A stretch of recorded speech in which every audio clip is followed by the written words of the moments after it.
Before we begin to understand the events of the 1979 Iranian Revolution, we must look at the state of Iran before the revolution. Iran, in the decades leading up to 1979, was a nation undergoing immense transformation, but not all of it was for the better.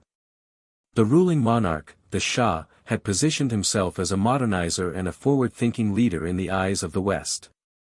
He sought to turn Iran into a powerful and progressive nation, and on the surface, some of his policies seemed successful. Iran's economy grew rapidly thanks to its oil wealth, and urban centers like Tehran began to resemble cities in Europe.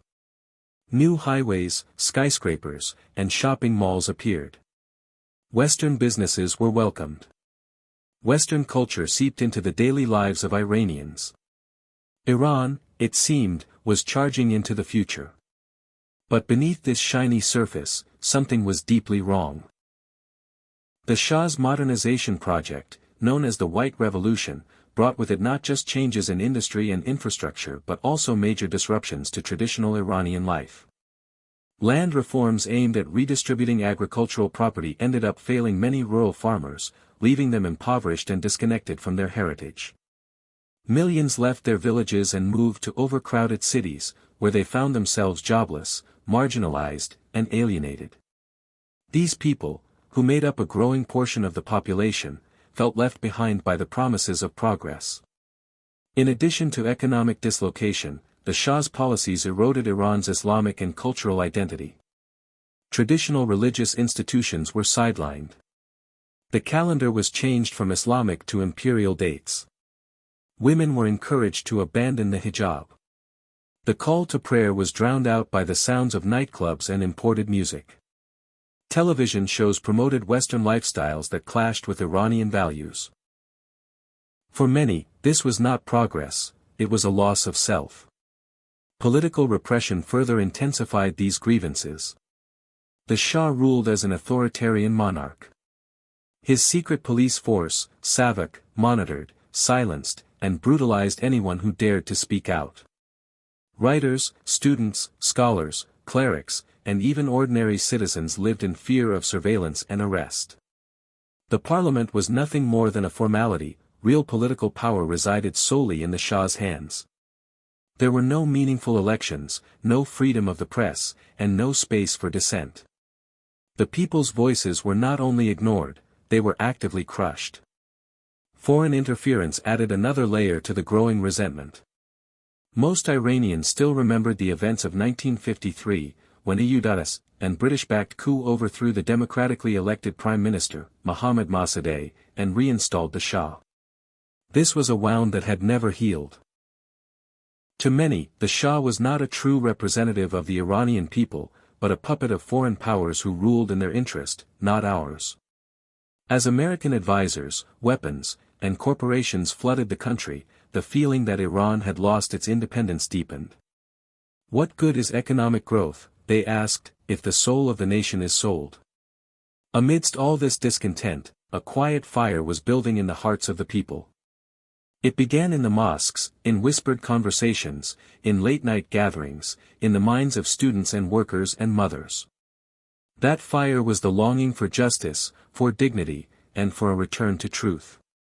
It was the longing to live in a society where morality guided leadership, where the poor and forgotten were not abandoned, and where foreign interests no longer dictated the future of the Iranian people. And so, while the world admired Iran's rising skyscrapers and growing oil revenues, the people saw through the illusion. They saw the sorrow of the farmer, the silence of the intellectual, the despair of the youth. They saw their nation being stripped of its heritage and their faith mocked by those in power. They saw a regime that wore the mask of progress but governed with arrogance, fear, and violence. And they knew that a storm was coming. The foundation of the revolution was not built overnight. It grew slowly, like a tree pushing through cracked stone. It grew through sacrifice and patience. It grew through remembrance and unity. By the late 1970s, that tree had taken root so deeply in the hearts of millions that no force, no matter how brutal or well-armed, could destroy it. This was the Iran we inherited. A land rich in history and potential, yet wounded by injustice. A people full of strength, yet denied their voice. A nation moving forward, but in the wrong direction. And so, the time came not just to protest, but to transform. To take hold of our destiny with our own hands and to walk a new path, guided not by the false lights of the West, but by the eternal light of truth. To understand why the Iranian people rose up in 1979, we must examine the deep and layered causes that drove this revolution. A revolution does not happen overnight, nor is it triggered by a single event. It builds slowly, as pain, injustice, and disillusionment accumulate. The people of Iran were not motivated by hatred or chaos, they were motivated by a desperate need for dignity, independence, and truth. The roots of their resistance were planted in economic frustration, political repression, cultural erosion, and spiritual disconnection. Economically, the situation had become intolerable for much of the population. Despite the Shah's claims of prosperity and development, the wealth of the nation was concentrated in the hands of a small elite. Iran's oil revenues grew enormously during the 1970s, but instead of being used to uplift the poor, this wealth was squandered on extravagant projects, military hardware, and the lifestyles of the privileged. The rural poor, who had once hoped for better lives through land reforms, were abandoned. Many migrated to the cities in search of jobs, only to find themselves living in slums, unemployed or underpaid, watching the promises of progress pass them by. Inflation soared, basic goods became unaffordable, and inequality widened. A generation of youth emerged, educated, aware, and angry, who saw no future for themselves in the system that claimed to be modernizing the country. These young people looked around and saw opulence for a few and suffering for the many. They were not fooled by statistics or state propaganda. They lived the reality, and their anger began to grow. But it wasn't just the economy that pushed people toward revolt. The regime's political oppression choked the spirit of the nation. There was no freedom to speak, to organize, to protest. The Savak, the Shah's secret police, operated with brutal efficiency, monitoring conversations, infiltrating communities, torturing prisoners. Families lived in fear. Writers, clerics, teachers, and thinkers were arrested or disappeared. The press was censored, universities were silenced, and even the simple act of gathering in a mosque to speak about justice was treated as a threat to the state. The Iranian people were not only deprived of their economic rights, they were stripped of their voice. The regime did not trust the people to make decisions, to express themselves, or to participate in their own governance. Elections, when held, were tightly controlled and meaningless. The monarchy ruled with arrogance, believing it could suppress the will of the people forever through force. But a nation that is silenced does not become peaceful. It becomes patient. It becomes watchful. And when the moment comes, it speaks with one voice. Culturally and spiritually, the people were pushed even further away from their identity. The Shah's regime attempted to reshape Iranian society in the image of the West. Traditions were mocked, religious practices were discouraged, and secular values were imposed from above. This cultural imperialism, this forced transformation of the soul of the nation, was perhaps the most painful of all. The people of Iran are proud of their heritage, proud of their values, proud of their faith.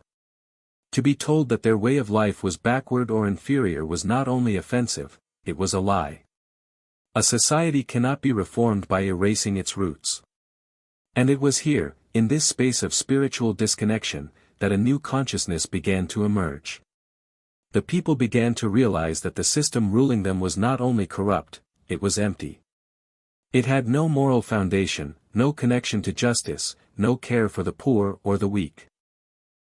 The regime had tried to replace divine truth with materialism, tried to substitute imported culture for centuries of wisdom and sacrifice. But the soul of the people is not so easily erased. The Iranian Revolution was not simply about politics or economics. It was about the human spirit reclaiming its right to exist with honor. It was about millions of people saying that they would no longer live under a system that insulted their faith, ignored their suffering, and silenced their voices. It was about standing up, not just against a king, but against an entire worldview that placed power above principle and wealth above worship. When a people reach the point where they have nothing left to lose, when their hearts are united by suffering and their minds are sharpened by truth, no force on earth can stop them. This was not just rebellion. This was awakening. The revolution, at its heart, was not merely a political uprising. It was the reawakening of a people whose faith, identity, and dignity had long been suppressed. As the Shah's regime grew increasingly brutal and disconnected from the realities of the Iranian people, a unifying voice began to emerge, one that spoke the language of morality, justice, and resistance. This voice did not rely on weapons or political parties. It resonated from the soul of our tradition, from the minbars of the mosques, and from the deepest aspirations of our people. It gave the oppressed something the regime could never offer: hope. This revolution did not belong to one class or one ideology. It was not confined to the universities or the bazaars, nor limited to the religious or the secular. But what gave it cohesion, what turned scattered discontent into a tidal wave of change, was a shared vision rooted in Islamic thought, a vision that united the people under the banner of justice, humility, and truth.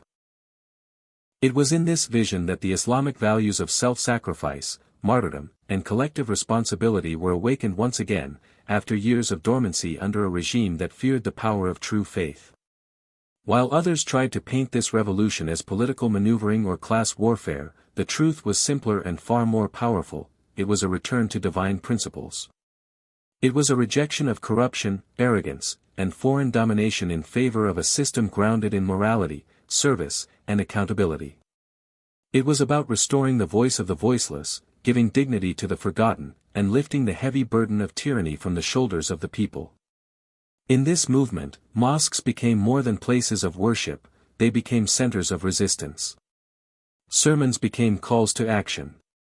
Friday prayers were not just religious rituals, they were gatherings of solidarity. The sacred and the political merged, not in the pursuit of power, but in the pursuit of truth. In every corner of the country, from Qom to Tabriz, from Tehran to small villages, the message was clear: a new order must rise, one in which the rulers are servants of the people, and the law is accountable to the divine, not the desires of a king. The revolution was deeply personal to every Iranian who had tasted injustice. And yet, in its essence, it was not about revenge. It was about purification. It was about cleansing the soul of a nation corrupted by years of decadence and returning it to its natural state, firm in its values, proud in its identity, and ready to shape its future without fear. We used no guns to win this revolution. We used faith. We used tears, prayers, and patience. We used the memory of Karbala, the example of resistance against oppression, and we reminded the people that history belongs to those who stand with justice, even when they stand alone. The ideology that guided this movement was not imported from abroad. It was not written in foreign think tanks or drawn from materialist doctrines. It was born from our own soil, our own scholars, our own martyrs. It came from a history that refused to separate morality from leadership, or faith from daily life. It was not about ruling with religion, but about building a society where leadership is earned through service, not inherited through blood or bought with oil money. This clarity of purpose terrified the regime. They had faced protests before. They had silenced critics before. But what they could not silence was a nation whose hearts were lit by truth. What they could not stop was the rising tide of an awakened people who refused to kneel to injustice any longer. When ideology is not just spoken but lived, when it is carried by the old, the young, the poor, the scholar, the mother, it becomes unstoppable. That was the strength of this revolution. It was not imposed from the top. It rose from the hearts of the people. It was guided not by ambition, but by obligation. An obligation to God, to justice, and to each other. And it was this unity of belief, this fusion of faith and action, that would become the greatest threat to tyranny, and the greatest hope for a new Iran. As the voice of resistance grew louder and the message of justice spread across the land, the revolution moved beyond the realm of words and beliefs. It began to take shape in the streets, in the factories, in the universities, and in the homes of ordinary Iranians. What had once been whispers of dissent became roars of defiance. The people, no longer afraid of prison or death, stood up together in a wave of mass mobilization that would shake the very foundations of the monarchy. This was not the work of a single group or class, it was the coming together of the entire nation. Students who had been silenced in their classrooms, workers who toiled in factories for unfair wages, women whose dignity had been trampled by the regime's so-called modernization, and clerics whose sermons had been monitored and censored, all rose as one body. What united them was not political ideology or personal ambition, but a shared truth, that the Shah's regime had lost all legitimacy, and the time had come to reclaim the country's destiny. In every city, protests erupted with growing strength. People filled the streets by the tens of thousands, then by the hundreds of thousands. Demonstrations were not just political events. One moment, however, marked a decisive shift in the course of the revolution. On the 8th of September, 1978, in what would come to be known as Black Friday, thousands gathered in Tehran's Jaleh Square in peaceful protest. The regime, determined to crush the movement, opened fire on the unarmed crowd. The square was turned into a battlefield. Men, women, even children were killed without mercy. But rather than extinguish the revolution, this bloodshed ignited it further. The cruelty of the regime was now undeniable. The mask had fallen. After Black Friday, even those who had remained silent or hesitant could no longer look away. The brutality had crossed a line, and the people's patience had reached its end. Strikes spread rapidly across the nation, oil workers, teachers, bazaar merchants, and civil servants all walked out. The regime's machinery began to slow, then stall. The economic lifeblood of the state was cut off not by foreign sanctions, but by the hands of the very people it claimed to rule. At the heart of this growing storm was unity. Unity not just of purpose, but of spirit. Different segments of society, which in other revolutions might have fought among themselves, here stood together. Even those who had once supported the regime, seeing it as a path to order or prosperity, began to join the movement as its moral clarity became impossible to deny. And through it all, guidance and inspiration flowed from the same source that had always given our people strength, faith. It was not slogans or politics that carried the revolution forward, it was sacrifice. It was the old man offering his roof to shelter young protesters. It was the mother burying her child with prayers of gratitude for martyrdom. It was the worker who gave up his wages to stand for what was right. These were the real architects of the revolution. Not generals. Not diplomats. The people. When a nation becomes united not by fear, but by purpose, when it stands not on ideology, but on belief in justice, then no tyrant, no army, no foreign power can hold it back. The marches grew larger, the chants louder, and the will of the people stronger. The revolution was no longer a hope. It had become a fact. The world was beginning to see it. The regime was beginning to fear it. And in the hearts of the people, there was no longer any doubt, the days of monarchy were numbered, and a new dawn was coming. By the end of 1978, the momentum of the revolution was unstoppable. The Shah's once immense power had begun to crumble, not through the force of arms, but through the force of the people's will. The regime that had ruled with such confidence for decades now found itself shaken, isolated, and unsure. Every tactic of fear had failed. Every bullet had only deepened the people's resolve. Every attempt at deception had been exposed by the clarity of truth echoing from the mosques, the streets, and the hearts of the masses. The Shah tried everything to hold on. He dismissed and replaced prime ministers, offered vague promises of reform, and even declared martial law. But it was too late. The people had seen behind the curtain, and they would no longer be satisfied with empty gestures. They no longer wanted change within the system, they wanted a new system entirely. One built on justice, on faith, on the principles of Islam, and on the sovereignty of the people. By January 1979, the pressure was unbearable. With no remaining support from the people, and even Western backers beginning to doubt his ability to maintain control, the Shah finally fled the country. He left behind his throne, his palaces, and a legacy of repression. He claimed it was a temporary departure, but the people knew better. This was not an absence, it was an end. The streets erupted in celebration, not because one man had left, but because an entire system had collapsed. The symbols of tyranny were being torn down by the same hands that had once been forced to build them. But even in that moment of victory, there was no chaos, no hunger for revenge. The people knew what they wanted, not a vacuum of power, but a government of values. Not vengeance, but vision. And then, on the 1st of February, 1979, a moment came that would be remembered for generations. After 15 years of exile, after years of struggle, sacrifice, and longing, the true leader of the revolution returned to Iran. His feet touched the soil of the homeland, not with fanfare, but with humility and divine purpose. The streets overflowed with millions. People climbed trees, rooftops, anything they could to catch a glimpse. Tears filled their eyes, not from sadness, but from the realization that the era of tyranny had truly come to an end. From that moment forward, the path was clear. Within just 10 days of that historic return, the remnants of the Shah's government collapsed entirely. The military, sensing the will of the people, declared neutrality. Armed resistance against the revolution vanished. It was not a civil war that brought change.